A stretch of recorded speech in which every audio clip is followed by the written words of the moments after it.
தகுதியின உடனே நம்ம தமிழக வெற்றி கழகத்தின் ஆதவ் அர்ஜுனா அவர்கள் எக்ஸில் இதை கோடிட்டு காட்டி தான் சொல்லியிருந்தார், விஜய்க்கு 2வது இடம் கிடைத்திருக்கிறது, மக்கள் விரும்புவாங்க, மன்னர் ஆட்சி ஒழியட்டும் அப்படின்னு போட்டிருந்தார். அப்போது இந்த நேரட்டிவ் செட் பண்ணுறது இதெல்லாம் நம்ம பார்க்க வேண்டியது இருக்கா? இது அதனால தான் இந்த கருத்து கணிப்புக்கு பின்னால் இருக்கிற சக்தி எதுன்னு கேட்டேன். ஆதவ் அர்ஜுனோட விருப்பம் அதுவாக இருக்கலாம். இவ்வளவு அரசியல் தெளிவற்றவராக அவர் இருப்பார்னு எனக்கு ஆச்சரியமாக தான் இருக்கு. எனக்கு இதெல்லாம் ஒரு பொருட்டா, இதெல்லாம் ஒரு கருத்தா? இதை நம்பி நீங்கள் அப்படியே பெருமைப்பட்டு எதை எடுத்து மாட்டிக்கல தலையில்? என்ன உங்கள் தொண்டர்களுக்கு என்ன சொல்லி தரீங்க? உங்களை நீங்களே ஏமாற்றி உங்கள் தலையில் நீங்களே மண்ணை வாரி போட்டுக்கிறீங்கன்னு அர்த்தம்.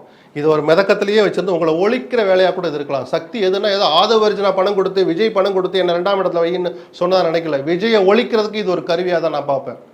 உனக்கு ஏற்கனவே 18% இருக்குப்பா, நீ அலையன்ஸ்னு வந்தால் இவ்வளோ இடத்துக்கு குறைஞ்சி வாங்காத அப்படின்னு சொல்லிவிட்டு அந்த அலையன்ஸை அமைய விடாமல் தடுத்து விஜயை ஒழிக்கிற வேலையாவது இருக்கலாம் இல்லையா? நான் சொல்ல பல விஷயங்கள் பின்னாடி ஒளிஞ்சிருக்கு. நேர்மையற்ற கருத்து கணிப்புன்னு சொல்லிட்டா அதில் என்னவெல்லாம் இருக்கோ எல்லாத்தையும் நீங்கள் சேர்க்கலாம்.